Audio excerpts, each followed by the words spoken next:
Hello and welcome to another episode of On the Floor with Wayne and Rob. I'm Wayne Highlander, National Sales Manager for Bona Adhesives. And I'm Rob Johnson from Bona Training. All right, now, if you just looked at the title of this episode and saw the word Subfloors, you might be thinking to yourself, those schmucks just did one on Subfloors not too long ago. I'm not going to listen to this, and how exciting is Subfloors anyhow? Well, got some news for you.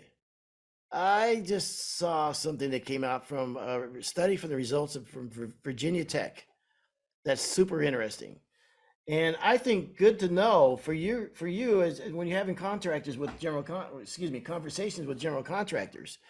This is some interesting stuff. That when I saw this, I went, oh, "I'll be darned, man! This is pretty interesting."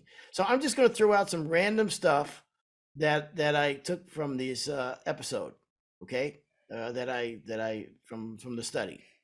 And this was Dr. Lofursky's study on OSB and plywood for wood flooring professionals. One thing that came out of this study is, Rob, I'm going to ask you what you think here. This might surprise some people. What holds better? A pneumatic stapler, a pneumatic cleat gun, or a manual cleat gun? What holds the floors better? Manual stapler, manual cleat, no. I would say manual nailer, manual cleat. Manual nailing with machine-driven cleats as opposed to pneumatic stapling is more consistently strong. Absolutely. So, okay, so... I'm going to give you why I think that. I bet I'm right, too. Okay. When you pop your gun, right, the pneumatic one, I think that it almost kind of popped away, right? Like it would move away from the board, I think. When you're doing your hit with the manual nailer, there was no deflection to the gun. It was gun and nail into the wood.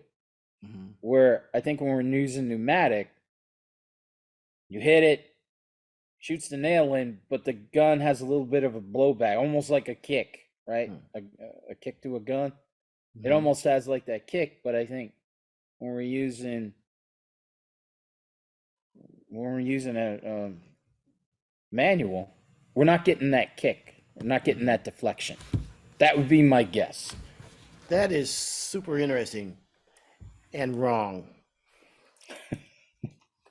So you were just gonna let me go and go and go and go. Look, it's not fair. For the last 2 minutes while I've been mumbling around trying to get that one out, you just couldn't wait to say, no, you're wrong. Correct. All right, buddy. But look, it's not fair. I've got the study in front of me, so there you go. So why? Why is it? Pneumatic-driven fasteners often leave damaged tongues with negligible holding power. And just when the study, there's a fancy machine they have that will do this testing on how well the fasteners hold. And by far the hand-driven manual nailers, tested the best. So there you go. But they didn't say why. Look, I scammed. This thing's like 16 pages long. I just told you why. I bet I'm right. No, damaged tongues. No. I happen to agree with you right there. I think some not all tongues are damaged. Some of them are. Well, you know yourself. If anybody's ever on an OSB subfloor, if you pulled out a floor with staples in it on OSB, to me they definitely hold way better than cleats do on OSB. I'll get into that a little bit later too. But another thing that came out of this test, after similar cycles, when installed floors have been cycled through a low to high to low moisture content, flooring tends to return to the original position with plywood subfloors. So I'll say that again. When installed floors have been cycled through a low to high to low moisture content, flooring tends to return to the original position with plywood subfloors. After similar cycles, flooring tends to remain out original position with OSB, so more permanent gaps can be expected. Okay, does that make sense? I've always said that they don't handle the seasonal cycles as well OSB as plywood does. Okay. Okay. Now, staples have the highest holding power, but are inconsistent due to damaged tongues. It's another finding. Okay. The statistics indicate the fastener holding strength between staples and nails through 2 or 3 moisture cycles narrows significantly and shows little difference. Now, but here's what I got out of this the most. Okay. And that is protection of subfloor materials from weather. Before installation of oak strip flooring results in significantly greater floor quality than if protection is not afforded. So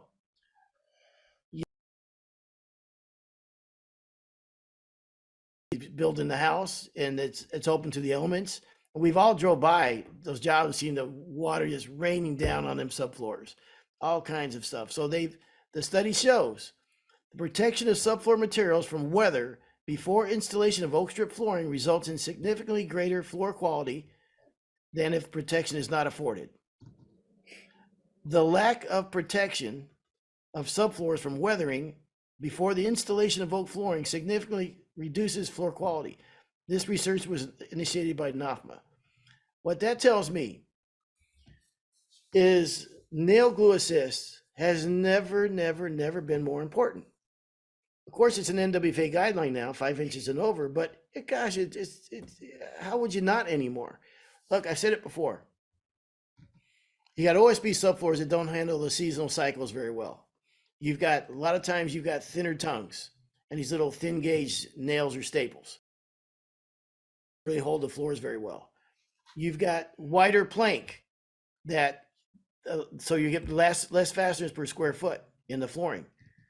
And you've got more expensive flooring by a landslide. You've got customers that are more demanding. Sometimes you have joists that are further apart. It's a recipe for popping and squeaking floors.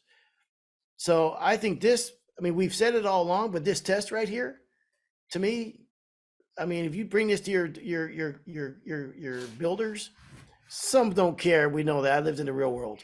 But say, listen, man, here's why we do what we do. And I'll tell you, there's never been a better case for 540 for moisture protection in them floors, and also the marriage between them and the adhesive is a must and can protect you in all kinds of situations. So like I said, if the homeowner builder wants to know why you putting this in the bid, well, this study is a pretty interesting study and really just lays it out. I've seen this personally. The study? No, this, what we're talking about, holding power, subfloors, all that. Okay. Mm-hmm. My brother built a house. It was a high-end house. And the builder he used, my brother said to the guy, hey, don't worry, my brother's a floor guy. He'll take care of the hardwood floors. And the guy said, well, no. Okay. It's in our contract. We do the floors, and he's went around and around and ended up being, I was not going to be able to do the floors in my brother's house. Like I said, it was a high-end home, the whole deal. My brother goes away on vacation when the guys are going to install the floor. He asks his father-in-law, which is one of the greatest guys you ever met, little old Italian guy. He was a crack-up, okay? Mr. Pardo. He passed away, but man, what an awesome guy this guy was. I get a call from Mr. Pardo one day while my brother's on vacation. My brother called my brother. My brother gave him, he said, call Robbie. Mr. Pardo calls me and he goes, the guy's left doing, and I could pull a board out with my hand. Should I be able to pull a board out with my hand? Probably not. And I'm like, no, never. Right? I mean, there was no way that I thought he was talking about a stapled. So it's right pretty close to my house. I drive over, and I could not believe what we were doing. I mean, we were just literally pulling the boards out. They had stapled it in. It was OSB. They stapled it in, but exactly what happened, what you were saying, tons and tons of water on that deck. They weren't real flooring guys. They were guys that they did everything, carpet, tile, ceramic, the whole gambit.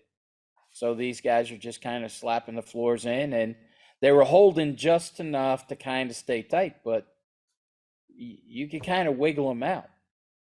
I never saw anything like it. I was shocked, so I told old man Pardo, I go, man, I think they should stop. I think they got to start tearing this stuff back out. I mean, they had a couple of rooms done, and in some parts of the house, it was much worse than other parts of the house. But my brother came back. I mean, they just put everything on hold. Even the builder finally came over and he goes, yeah, this probably isn't right and everything. But I was wondering how many of the houses in that development that had happened to, because it was a big development, same type of thing. They, same guys doing the same thing over and over and over. And if my brother didn't have his father-in-law there, kind of leave it to a nice little old Italian guy to bend over and see if he can yank a board out, right? Well, here's the problem with that is that when this callback comes from the homeowner, what they see is a hardwood floor that's squeaking, right? All fingers are pointing at him. The builder's not going to want to help him out, right? I mean, you accept it when you laid on it. So all eyes are on the floor guy. Yeah. And these are things that happened way before he got to the job site, completely out of his control. So I always look at the liability for the floor guy. And I think that, man, this can't be a better case for having the nail glue assist. And I can't imagine leaving that out of the equation anymore. Like I said, these floors don't cost $2.50 a square foot anymore. I mean, that's a lot of liability sitting on that floor. And it's a conversation I don't want to ever have to have. So I think that, putting it into bid, and people, for guys that say, well, I feel bad, or maybe they don't want to pay for it or whatever. I mean, look, it's for your protection as much as theirs. So, and actually, if you look at what a nail glue assist costs with our sausages, is pretty inexpensive. I mean, yeah, I know people would say, well, it's easy for you to say. I totally get that. But I mean, if you look at the cost of what it costs you on a job to do that versus the cost of a callback, and if you're going to do a nail glue assist, I think it's probably one of the most affordable ways you can do it. And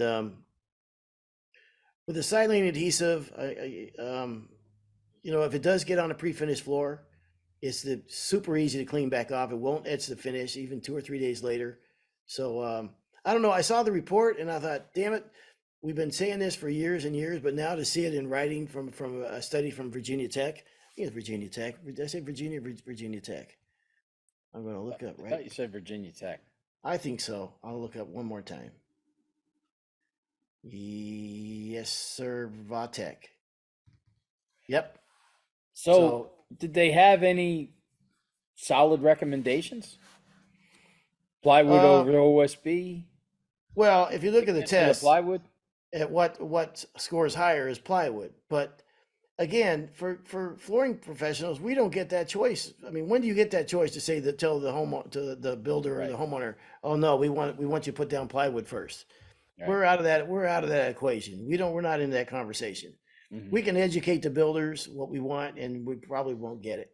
But in the end, the homeowner is paying for a very expensive product, and they want what's right, and they don't want to spend $60,000 for a floor and walk across the floor, and it sounds like Rice Krispies. Right.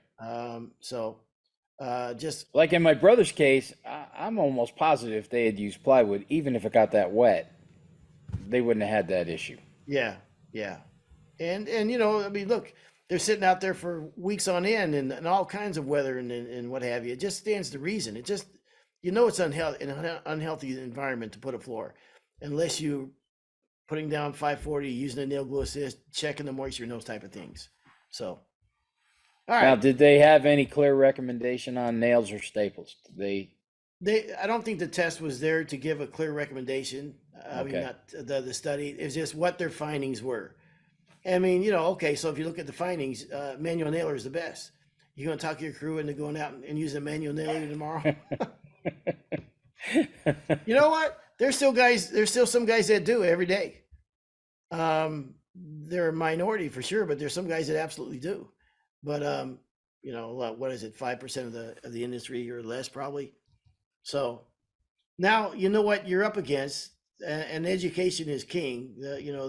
Being educated and knowing what you're up against, I think, is the key. But now to be able to tell the builder, hey, this is from the study. I should try and get that out to everybody and figure out how I can get that study out. So I'll work on that. So, buddy, good to see you again. How was your weekend? I got 2 great days of fishing in, Rob, and that's unusual. Mostly I'll get like one day of, if I get to go on a weekend at all, it's one day, but I went 2 days, and I'll tell you, there's a river that's a wild river here in East Tennessee called the Clinch River. And the upper parts of it is, it's no place for the weak of mind. Weak of mind? Weak of heart. Weak of heart. Weak of mind or heart. But to get down there, in this one stretch of the river, the guy that I go fishing with is he lives on 1,000 acres, and you'll never see this part of the river unless you someone can let you in there, because it's like steep canyons to get down there. So really, there's only one other guide company he lets fish down in that area, and this guy that I go with. And but I've never fished this part of the river before, so it's very rugged, like super rugged to get down there and fish. And I probably caught about 40 smallmouth bass. Fantastic day. I saw two bald eagles, a bunch of wild turkeys across the river in front of me, flew across, a bunch of deer. And it's like having a river to yourself that nobody else sees or touches. And when do you ever get that? And but I'm in the float tube. He's in a canoe. And he goes, I don't know if you really want to fish. I go, no, this thing will go anywhere. It'll go in 6 inches of water. I cannot believe it survived the trip, because I'm going through rapids really quick, and I'm like bottoming out. I mean, it is crazy. I'm going against, scraping against rock. I'm just waiting for it to pop any minute. Oh my God. I can't. And it was like, once you commit to a fishing trip like that, it's like 6 hours before you can pull out anywhere. So if something happens, that's the only bad part about these trips. Like most time I go by myself. If something happens, you're like, there's nobody. You're never going to see anybody. I don't know what you would do to get out of there. And God knows I got no sense of direction if I started climbing mountains to get out of this place. But man, it was awesome. It was great. And the second day I went to a lake and caught a bunch of fish that day. So it's been a really good fishing weekend for me. That's reminded me of a movie. What's Deliverance? Yeah. Your river story sounds like Deliverance. It's maybe Chris will play some dueling banjo when you're telling that story. I think that's the way to go. You ever see that movie? Oh, of course. Yeah. What's his name? Yeah. Burt Reynolds. Reynolds. Yeah. Rapids like that? Oh, big time. Yeah. Yeah. I mean, and you hear him like way down there. You're like, oh man, I don't know what's around next. What's coming? Sounds like a canyon down there. But it was a lot of fun. Yep. So how about yourself? Oh man, it was a big weekend. It started Friday night. Something that I have been waiting for since I started having grandkids. 2 of my boys started playing hockey. Mm-hmm. Got them into the league. It's a learn to skate program. And so it's Hendrick, Bum's kid, Hendrick, and Emily's young guy, Jack. So we got Jack too, to me, just has the perfect hockey player name. Like I just know that someday we're gonna hear Jack Chapin on That's Team pretty. USA. I mean, Jack That's, Chapin's a hockey player's name, that's right? pretty good. Yeah. Yeah. And I told Bum, I go, maybe with Hendrick, because it's kind of a, Hendrick is kind of a Dutch Norwegian type name. Hmm. And I said, maybe with Hendrick, we'll just spell his name Johnson, but do instead of SON, do SEN, so he kind of looks like Swedish There kind of you hockey player. go. Yeah. Yeah. So that was a big night. Last Friday night was our first time on the ice, and I kept the jersey for almost 30 years. I've been holding on to a jersey, Bum's first jersey that he wore at his Learn to Skate program. No kidding. Yeah. And so, Wow. we were playing against sports, we were getting the equipment and everything. And then before the boys hit the ice, I said to Bum and Hendrick, I go, hey, I got something I want you to wear today. And I had a couple other jerseys for Jack, smaller jerseys that Bum used to wear. And I said, your dad wore this 30 years ago. Wow.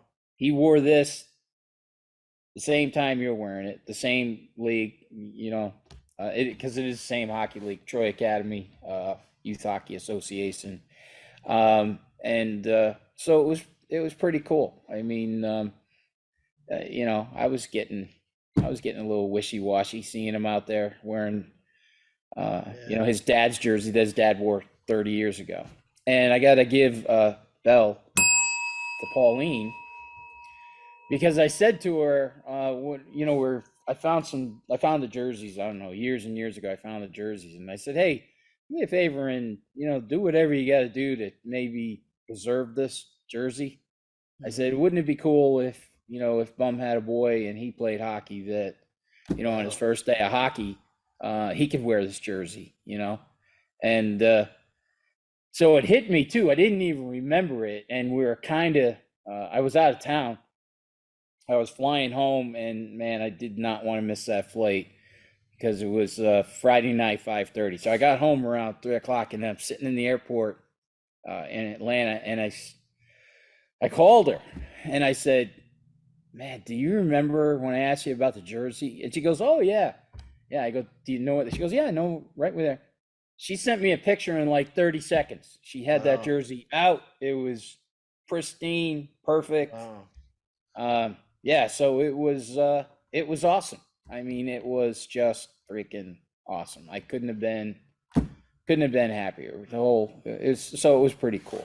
I'm a hockey guy, and it's Well, nice to see that's another generation out there. And what the great part was, they have a new way of teaching kids how to skate. Before it was just kind of stand up, and well, they have like these little, I don't know, kind of looks like a dual sawhorse type of thing, so they can kind of hold on. And mhm. well, these two kids are just holding on as the coaches were, bringing around the ice, zipping around and everything, so they can get a whole feel for it. And they had the biggest shit and grins on their face that you would ever see. I mean, some of the pictures we got, you could see them smiling through their helmets, So I was Wow. just, man, it was, hey, it was a grandfather, it was a grandfather moment for me. It was awesome. How old are they? Um, Damn, I think they're both 5. I think they're both Wow. 5 years old. Yep. I remember being 5 years old and at a skating ring and looking in and wishing that I could afford skates. You didn't have a grandfather that worked at Bona that could get him No, all the no. used Yeah. equipment that you want, right? Yeah. That's pretty cool because that's your life, man. I mean, that's your kids, that's your passion, and see that whole thing come through, man. That's Yeah, and I mean, so many. We had lots of people from the family were there, and aunts and uncles. I mean, it was great. It was great. nice. Pauline was there, of course, and so it was definitely a big family moment. And that I know we might have looked goofy, but That's not that's not goofy at all, man. That's pretty cool. It's funny because, you know, all the boys play soccer and they're in a soccer league, baseball and everything. And, you know, everybody who comes to family dinner on Sunday, my sister-in-law and her husband and the aunts and the uncles, they always, all those guys, they all go to the kids' games. So every kid that's playing has a rooting section, a minimum of 10 sometimes, you know, at the game. So it was great. It was a great night. What must that be like to have family?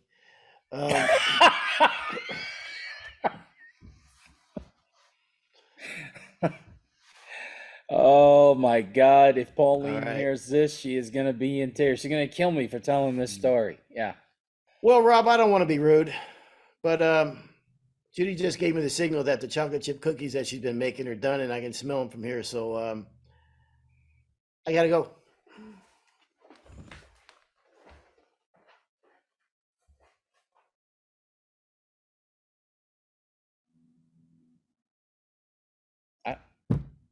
I don't think he's coming back. All right. It's the Rob Show. Here we go. I don't think he's coming back. So thanks a lot for listening, everybody. This has been another episode of On the Floor with Rob and Wayne. Please stay tuned for another episode.